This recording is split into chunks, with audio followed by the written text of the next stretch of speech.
promise God of Abraham, Isaac, and Jacob. All of creation lies under your authority, my sovereign of all men. Your son died for me, the chief of sinners. I'm humbled in a prostrate position, Lord, even when my knees in the wind, standing straight at 6'10". I'm nothing, Lord, just grass in the breeze, passing through time's grasp with ease. So I'm not so foolish as to believe that my strength and my stature, the skills I receive by your grace, are enough to relieve my family and me of this threat. Unless you deliver us from the hands of death, we will surely die. And though it be my wish to spill no man's blood, my prayer is this: let not my enemies prevail this day over me. Glorious Lord, I pray in your mercy, please cut us not off from the land of the living, my God and my rock, my fortress.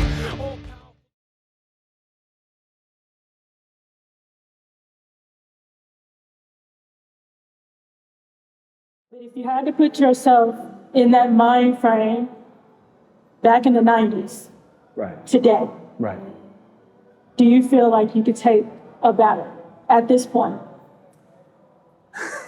So at this point, I mean, I haven't freestyled in, I mean, we're talking almost 10 years, right? So no, only because I haven't been working out. I feel though, I have a philosophy with rap, and forgive me if I get wordy here. I've always felt that the older an MC gets, the better he should get. Because you've been rapping longer, you've lived more life, so you should have more to say. Theoretically, you're more educated now. You've read more books, you've been through more things, more experiences. So as an MC, you should just get better. Now, I know that's not always been the case, and I think that has far more to do with laziness than it does, well, it's all laziness, you know? And so I think if dudes were continually putting in the same effort that they were putting in when they first got on, then by your fifth album, you should be substantially better than you were on your first album. Mm-hmm. So that being said, I feel like I have a lot more to say. I feel like if I were working out, right, and I was freestyling and practicing, yeah, I could battle. Okay. Absolutely. But right now, if you ask me to freestyle, we're all gonna laugh. You know, So let me ask you this. How do you feel that your time as a battle rapper at that time plays a part in you actually preaching the word right now? That's an interesting question. It probably makes me more fearless, right?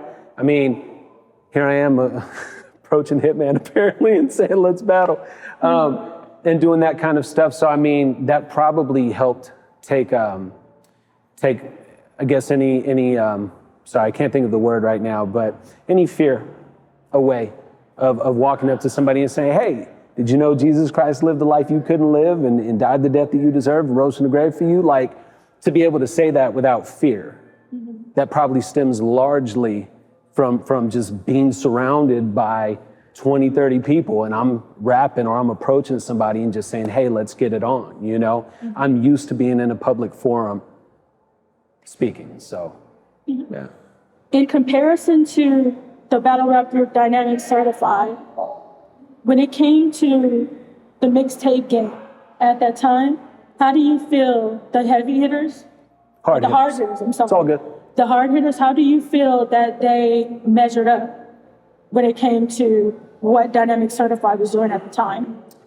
I don't think we were all that great when we first started. In terms of, I'm not gonna say we were whack, you know, but like the first stuff that we put out, that the hard hitters put out, it was cool.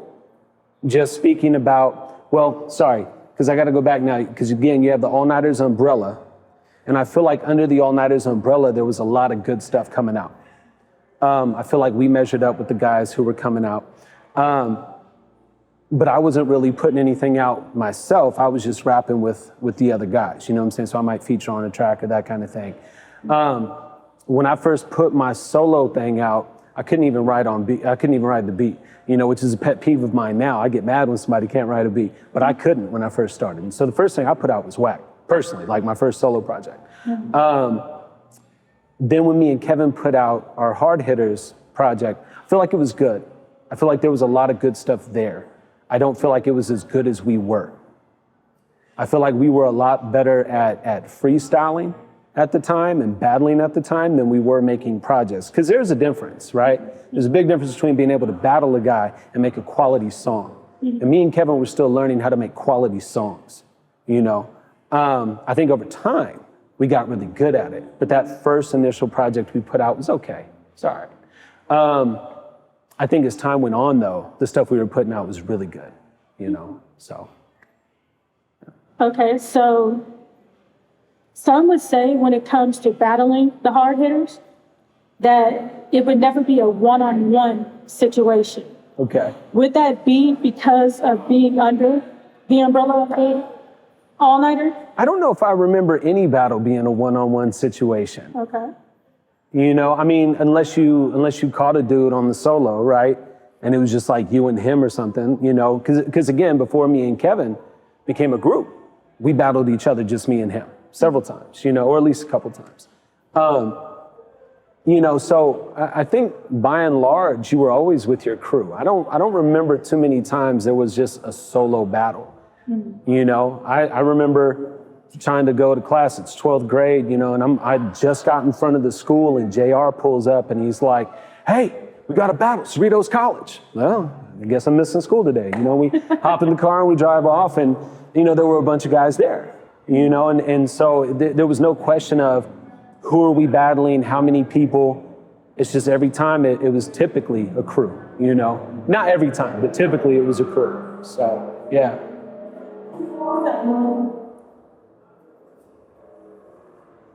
Tell us a little bit about what you have going on right now, present day. Right now. Yeah. I have a wonderful wife. I have 6 amazing kids. So that's what I'm most proud of, right? And just personally speaking, like, yeah, I know that's not the question, but I have a good life, and I'm proud of that. You know, sorry, forgive me if I sidetrack just a little bit here. No problem. I remember I was talking to my nephew, and he had an injury, and he was talking to me. He goes, man, you know, and he doesn't believe in God. He's an atheist. And he was telling me, he goes, you know, why, if God's real, why would he allow my back to get hurt and I can't ride bikes anymore and that kind of stuff. And because he was trying to be a professional rider. Mm-hmm. And I told him, I said, you know, I can't answer that question. Why he personally allowed that. What I can tell you is that when I was young, when I was your age, I wanted nothing more than to be the next Mnds. Still the greatest MC of all time.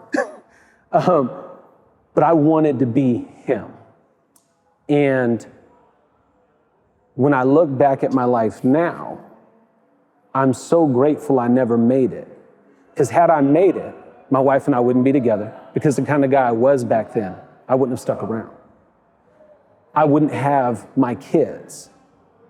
And I wouldn't trade my wife or my kids for anything, right? Like God gave me them. That's a blessing. And so aside from him, they're the most important thing in my life. And so God didn't give me what I wanted so that several years later, I could have what I really wanted, that I didn't know I wanted, you know? As far as like creative stuff, I write children's books now. Like, you know, I'm on my 3rd book. They're available on Amazon, Barnes and Noble, all that stuff. I created this character back when I only had 3 kids for their bedtime stories. And there was this guy, Tom Danger, and I had 3 boys, right? And so I had to create a character who's fighting Yetis and wrestling snakes because that's what my boys wanted to hear, you know? And so I did that character for them all the time. I was telling them these bedtime stories. And then back in 2017, my wife said, whenever I would get in a slump creatively or if I just hadn't wrote for a while, my wife always gave me homework. So even when I stopped rapping, I was still writing stories and writing poetry. And she would tell me like, okay, this is your topic, and I want a full page written by tomorrow until I got going again, you know, because she was like, you're never going to stop writing. This is who you are, and I'm not going to let you stop writing. Which, how can you fail with that in your corner, right? And so I remember back in 2017, she goes, it was probably September, October. She goes, you're going to write a Tom Danger story. I'd been telling Tom Danger stories for years, but I hadn't written one. She was like, I want it by Christmas. And so come Christmas, I had the rough draft in her stocking, and that was, you know, yeah. And so.